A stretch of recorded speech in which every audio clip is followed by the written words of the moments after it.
Hallelujah. सुबह की शुरुआत खुदावन के साथ आप सभी को खुदावन की मीठे और पवित्र नाम में जय मसीह की। Hallelujah. Thank you Jesus, thank you Jesus, thank you Jesus. खुदावन, खुदा बादशाहों के बादशाह जीवित परमेश्वर, हम आपके नाम की महिमा करते, हम आपकी स्तुति करते, प्रशंसा करते, बड़ाई करते हैं, क्योंकि आप हमारे महान खुदा जीवित परमेश्वर यहोवा राफा चंगा करने वाले आप हमारे परमेश्वर हो।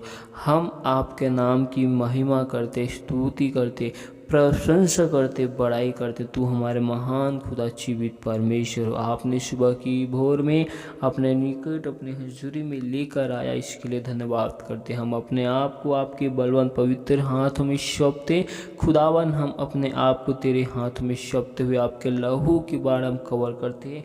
परमेश्वर खुदा, हम पर अनुग्रह कर, हम पर दया कर। प्रभु जी, तू महान खुदा जीवित परमेश्वर, राजाओं के राजा, सर्वशक्तिमान ईश्वरों का ईश्वर है।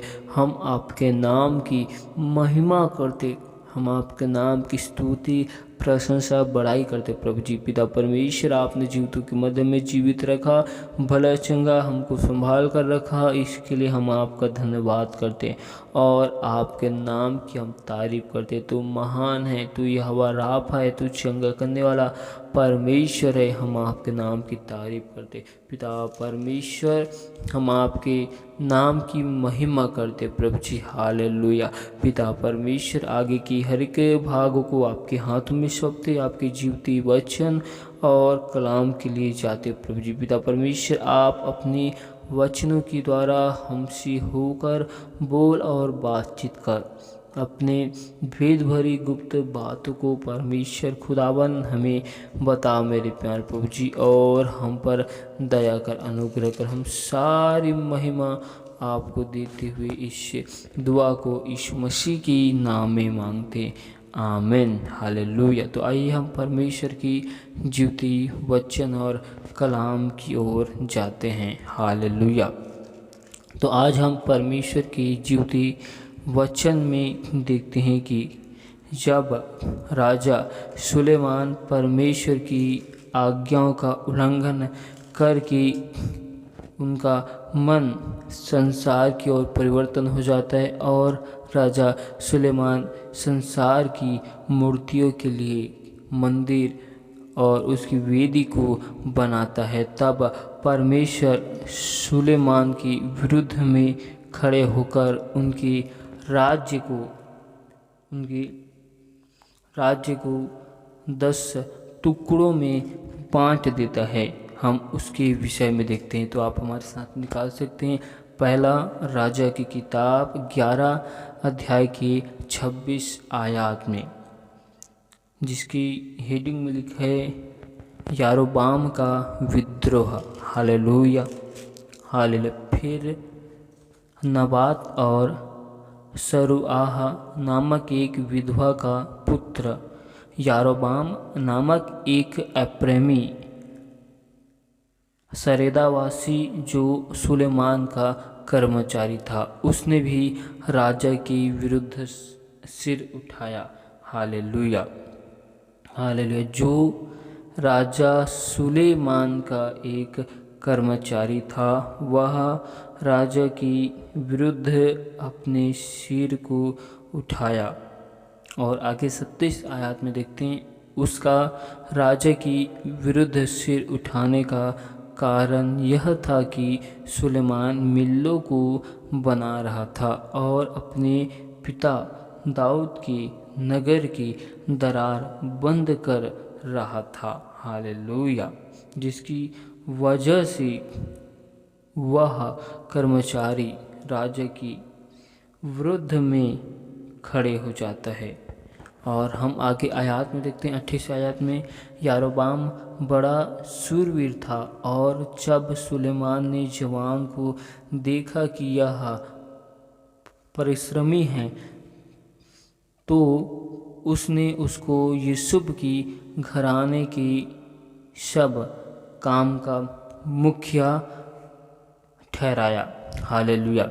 और जब हम आगे आयत में देखते हैं, उन्हीं दिनों में यारोबाम यरूशलेम से निकलकर जा रहा था। शीलोवासी अहिय्याह नबी नई चद्दर ओढ़े हुए मार्ग पर उससे मिला। केवल वे ही दोनों मैदान में थे। जब यारोबाम यरूशलेम से निकलकर जा रहा था तो उसको एक नबी मिलता है। हालेलुया।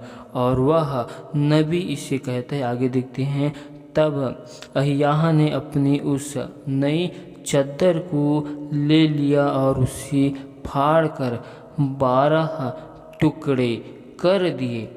Hallelujah, hallelujah. उस नबी ने अपने उस चद्दर को 12 टुकड़ों में बांट दिया। तब उसने यारोबाम से कहा, 10 टुकड़े ले ले। हालेलुया। क्योंकि इज़राइल का परमेश्वर यहोवा यूँ कहते हैं, सुन, मैं राज्य को सुलेमान के हाथ से छीनकर 10 गोत्र तेरे हाथ में कर दूंगा। परंतु मेरे दास दाऊद के कारण और यरूशलेम की कारण जो मैंने इज़राइल के सब गोत्रों में से चुना है, उसका एक गोत्र बना रहेगा। परमेश्वर खुदावन ने सुलेमान के राज्य को 12 भागों में बांट दिया, जिसमें से 10 गोत्रों को, जिसमें से सुलेमान की 10 राज्य को यारोबाम की गोत्रों में उसके हाथों में सौंप दिया। Hallelujah, hallelujah. और यह वही यारोबाम है जो सुलेमान राजा का कर्मचारी है। हालेलुया, सुलेमान राजा का कर्मचारी है। अब हम आगे आयत में देखते हैं। हालेलुया, 13 अध्याय के 1 आयत में। हालेलुया, हालेलुया, जिसमें लिखा है, तब यहोवा से वचन पाकर परमेश्वर का एक जन यहूदा से बेतेल को आया और यारोबाम धूप जलाने के लिए वेदी के पास खड़ा था। हालेलुया। उस जन ने यहोवा से वचन पाकर वेदी के विरुद्ध यो पुकारा, वेदी, हे वेदी, यहोवा यो कहता है, सुन, दाऊद के कुल में योशिय्याह नामक एक लड़का उत्पन्न होगा। वह उन ऊंचे स्थानों के याजकों को जो तुझ पर धूप जलाते हैं तुझ पर बलि कर देगा और तुझ पर मनुष्य की हड्डियाँ जलाई जाएगी। परमेश्वर का एक नबी बेतेल को आता है और वह ऐसा इसलिए कहता है कि परमेश्वर ने जिस कर्मचारी को राजा बनाया, जिस कर्मचारी को परमेश्वर ने नीचे से उसे ऊपर उठाया, उस कर्मचारी ने परमेश्वर की आज्ञाओं का उल्लंघन किया। हालेलुया, परमेश्वर की वाचाओं का उल्लंघन किया, क्योंकि यारोबाम मूर्ति पूजा चलाने लगा। Hallelujah, hallelujah. हम 12 अध्याय के 28 आयत में देखते हैं, अतः राजा ने सम्मति लेकर सोने के 2 बछड़े बनाए और लोगों से कहा, यरूशलेम को जाना तुम्हारी शक्ति से बाहर है, इसलिए हे इज़राइल अपने देवताओं को देखो जो तुम्हें मिस्र देश से निकाल लाया है। यारोबाम राजा परमेश्वर की आज्ञाओं का उल्लंघन करके अपने विचार के अनुसार, सोच के अनुसार कार्य करने लगा और वह घिनौना काम यारोबाम करने लगा। तब परमेश्वर ने अपने नबी को, अपने जन को, परमेश्वर खुदावन ने एक यहूदा से एक नबी को बेतेल को भेजा। हालेलुया, क्योंकि यारोबाम बेतेल में घिनौना कार्य कर रहा था। हालेलुया। तो यहूदा से एक नबी बेतेल को आता है। हालेलुया। और हम जब आगे आयत में देखते हैं, और 3 आयत में, और उसने उसी दिन यह कहकर उस बात का एक चिन्ह भी बताया, यह वचन जो यहोवा ने कहा है, इसका चिन्ह यह है कि यह वेदी फट जाएगी और इस पर राख गिर जाएगी। जो वेदी पर यारोबाम धूप जलाने के लिए वेदी के पास खड़ा था, उस वेदी के विषय में कहता है, वह नबी, वह जन की परमेश्वर खुदावन दाऊद के कुल में योशिय्याह नामक एक लड़के को उत्पन्न करेगा। Hallelujah, hallelujah. और कहता है कि वह उन ऊंचे स्थानों के याजकों को जो तुझ पर धूप जलाते हैं तुझ पर बलि कर देगा और तुझ पर मनुष्य की हड्डियाँ जलाई जाएगी। जब यह बात वह नबी राजा से कहता है और इसका चिन्ह भी बताता है। 3 आयत में लिखा है, यह वचन जो यहोवा ने कहा है, इसका चिन्ह यह है कि यह वेदी फट जाएगी और इस पर राख गिर जाएगी। तब ऐसा हुआ कि परमेश्वर की जन का यह वचन सुनकर जो उसने बेतेल के विरुद्ध पुकार कर कहा, यारोबाम ने वेदी के पास से हाथ बढ़ाकर कहा, उसको पकड़ लो। हालेलुया। तब उसका हाथ जो उसकी ओर बढ़ाया गया था सूख गया और वह उसे अपनी ओर खींच न सका। हालेलुया, क्योंकि उसके हाथ को परमेश्वर खुदावन ने सुखा दिया था। हालेलुया। और 5 आयत में लिखा है, और वेदी फट गई और उस पर की राख गिर गई।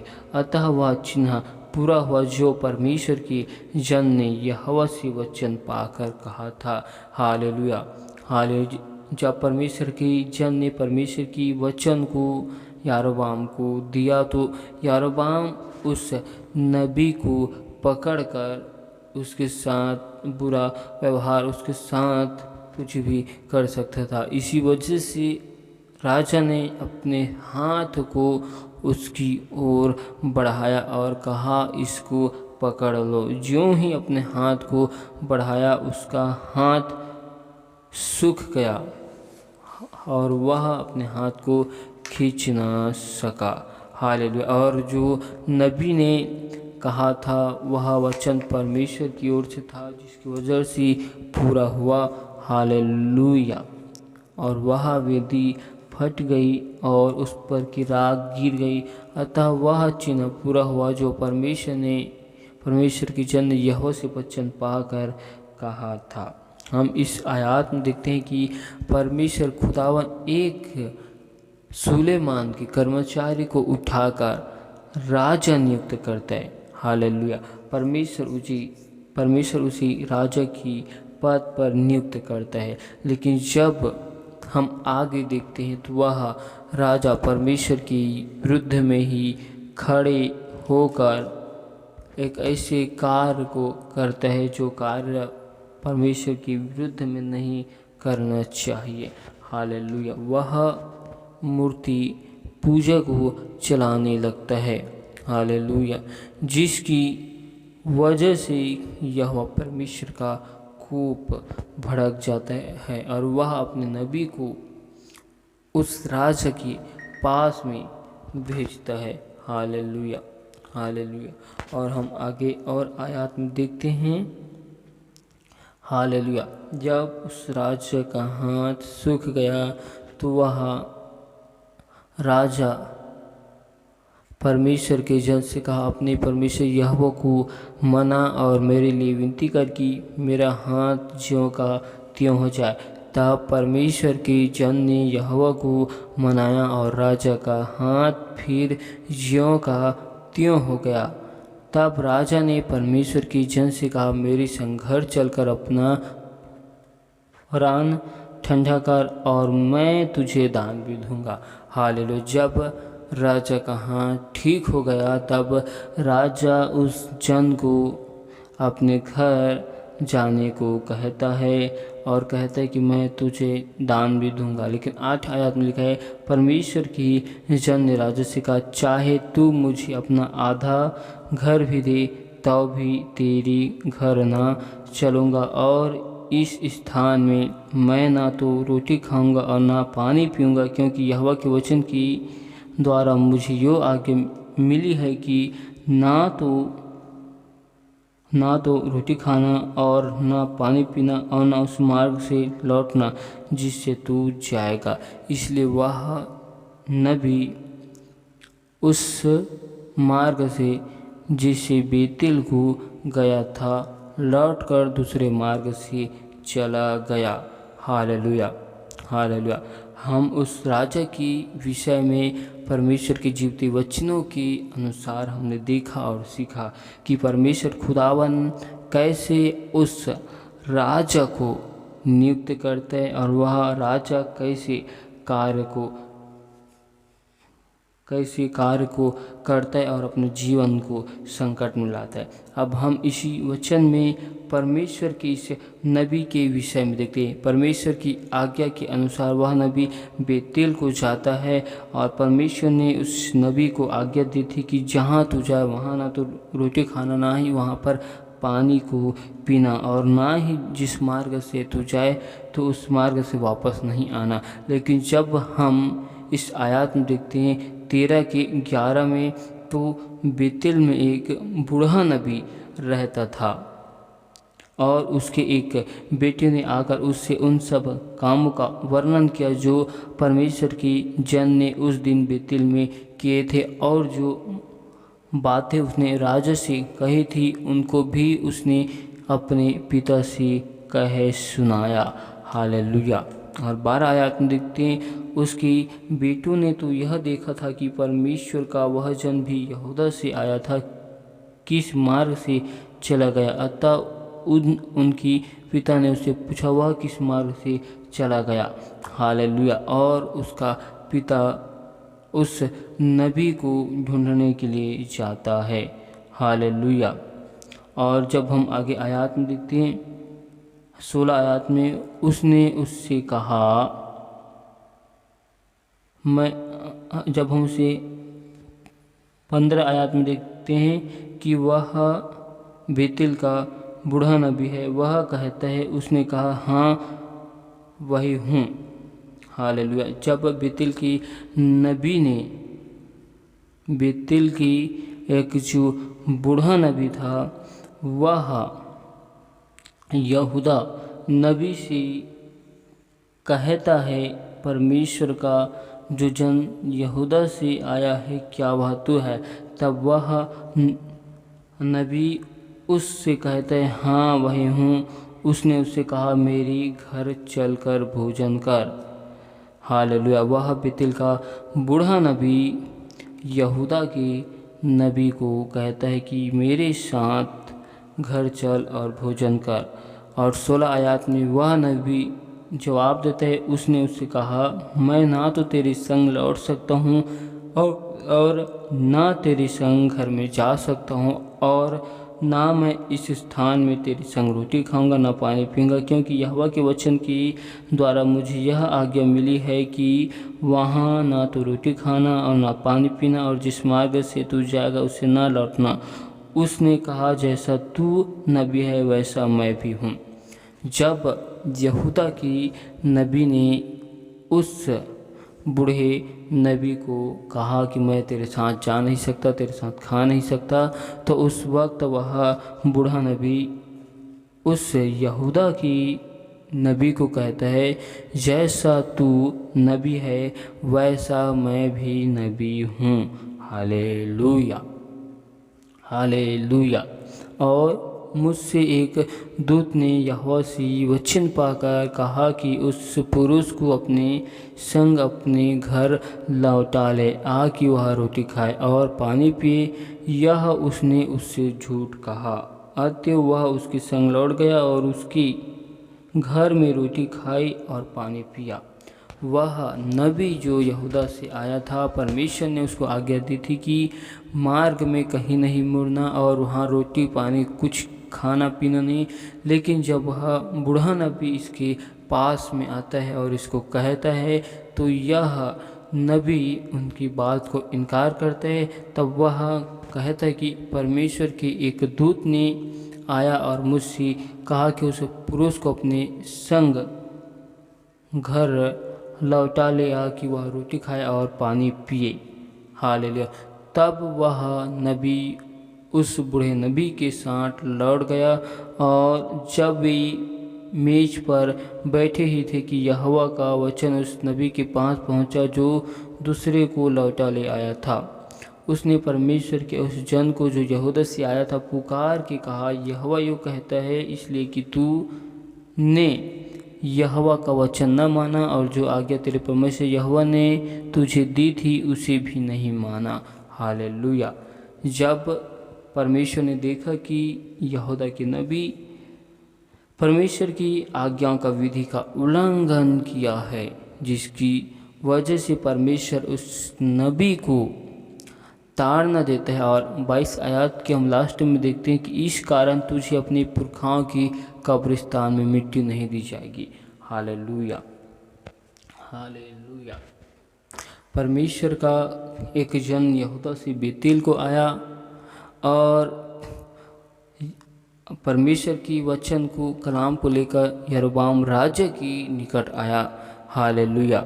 लेकिन जब यरोबाम राजा ने परमेश्वर की जन से विनती किया भोजन के लिए और उसके धन संपत्ति के लिए, तो वह नबी इनकार कर दिया। लेकिन जब हम देखते हैं कि बेतेल का एक बूढ़ा नबी आता है और वह अपने आप को परमेश्वर का नबी कहता है, और उस वक्त ये भी कहता है कि परमेश्वर की दूत ने आकर मुझसे कहा।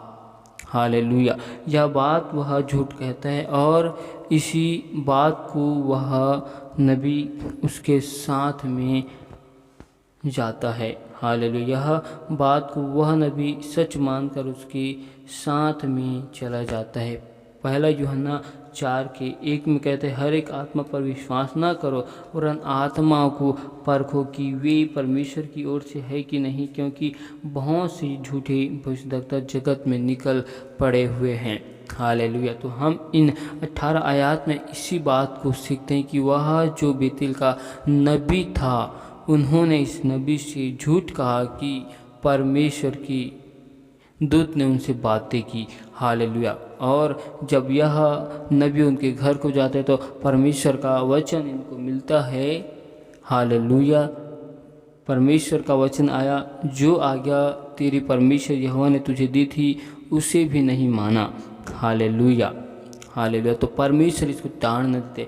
हमें इन वचनों से यह सीख मिलती है कि हमें हर एक वक्त, हर एक चीज़ में, हर एक समय में, अपने जीवन के हर एक क्षेत्रों में हमें हर एक चीज़ को जांचना है, पड़ताल करना है, हर एक आत्माओं को हमें परखना है, क्योंकि परमेश्वर ने हमें आत्माओं को परखने का वरदान दिया है। Hallelujah, hallelujah. हमें आत्माओं को परखना है। जैसे यह यहूदा के नबी उस वक्त, उस समय, उस नबी की बातें को सुनकर उसको जांच नहीं पाया, उसको परख नहीं पाया, उनके जीवन में मुसीबत को, समस्याओं को ला दिया। हालेलुया। क्योंकि वह परमेश्वर की आज्ञाओं का उल्लंघन कर दिया। हालेलुया। झूठे के जाल में फंस गया।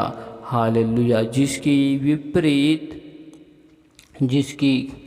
विपरीत जब वह वहाँ से भोजन और पानी खा पी कर जा रहा था तो मार्ग में उसे एक सिंह मिला और उसको मार डाला, और उसका शव मार्ग पर पड़ा रहा और गदहा उसके पास खड़ा रहा और सिंह भी शव के पास खड़ा रहा। Hallelujah, hallelujah. जब वह बेतेल से निकल कर जा रहा था तो मार्ग में सिंह ने उस नबी को मार डाला। यह स्वयं द्वारा मुश्किल को लाना है। परमेश्वर के जीवते वचन में आज हम दो बातों को सीखते हैं। जैसे परमेश्वर ने सुलेमान के एक कर्मचारी को राजा बना दिया, उसको राजा के लिए नियुक्त कर दिया, लेकिन वह परमेश्वर की वचन कलाम पर नहीं चला, संपूर्ण रीति के साथ बना नहीं रहा, परमेश्वर के विरुद्ध में खड़ा हुआ, तो परमेश्वर ने उस राजा को दंड देने के लिए परमेश्वर ने उस राजा के लिए एक नबी के द्वारा वचन को भेजा। और जब नबी परमेश्वर के जीवती वचन को उन्हें बताकर वापस आ रहा था, तो रास्ते में उस नबी को बेतेल का एक बूढ़ा नबी भरमा लेता है, उसको उलझा लेता है और उसकी बातों में आकर उसके घर को जाता है, जो परमेश्वर ने उसे आज्ञा नहीं दी थी। हालेलुया। जिसके विपरीत उसे उस गलती की वजह से मृत्यु उसके जीवन में आती है। तो हम इन दोनों घटनाओं में इस बात को सीखते हैं कि परमेश्वर ने हमें अंधकार में से निकालकर ज्योति में लाया, परमेश्वर ने हमें नीचे से उठाकर ऊंची में रखा। तो हमें इस बात को स्मरण करते हुए, परमेश्वर के उपकारों को याद करते हुए, परमेश्वर की आज्ञाओं में खड़ाई में बने रहना है। हमें यारोबाम की समान परमेश्वर की वाचाओं को, आज्ञाओं को तोड़कर अपने जीवन में समस्याओं को नहीं लाना है। और हमें जीवन की हर एक क्षेत्रों में हर एक आत्माओं को जांचते हुए, परखते हुए चलना है। हालेलुया। क्योंकि पहला यूहन्ना 4:1 में कहते हैं, हर एक आत्मा पर विश्वास ना करो। हमें हर एक आत्मा पर, किसी भी बातों पर विश्वास नहीं करना है, वरन हमें हर एक आत्मा को जांचते हुए, परखते हुए रहना है कि वे परमेश्वर की ओर से हैं कि मनुष्य की ओर से हैं कि दुष्ट की ओर से। क्योंकि बहुत सी झूठे भविष्यद्वक्ता जगत में निकल खड़े हुए, ना जाने हमें कौन सी अभिलाषाओं में उलझाकर, फंसाकर पाप में गिरा दे। Hallelujah, hallelujah. न जाने परमेश्वर के जीवती वचनों को लेकर, परमेश्वर की मीठी मीठी बातों को लेकर हमें उलझाए और हम परमेश्वर के विरुद्ध में पाप करें, जैसा यहूदा के नबी परमेश्वर की विरुद्ध में पाप किया और उसको बदले में परमेश्वर की ओर से मृत्यु मिली। हालेलुया।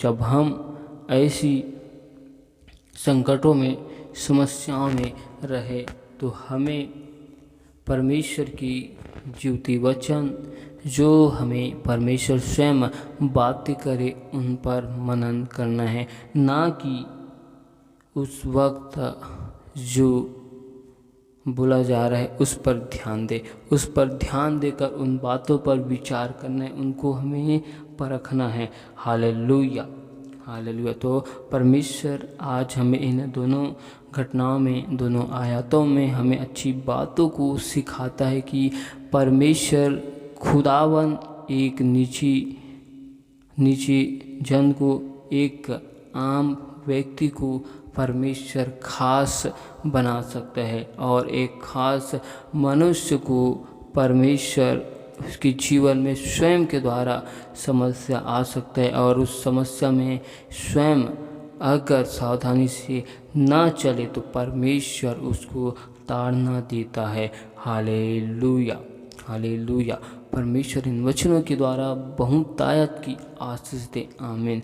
हालेलुया। खुदा बादशाह जीवित परमेश्वर अनुग्रहकारी, हम आपकी तारीफ, स्तुति, प्रशंसा, बड़ाई करते। महान खुदा, जीवित परमेश्वर, राजाओं के राजा, मुक्तिदाता, शांतिदाता परमेश्वर के परमेश्वर, आपके नाम की महिमा करते। हम आपकी स्तुति, प्रशंसा, बड़ाई करते। आज के वचनों के द्वारा खुदावन हर एक भाई बहन के जीवन में 30 गुना नहीं, परंतु 60 गुना नहीं, परंतु 100 गुना फल के साथ आशीष आने पाए।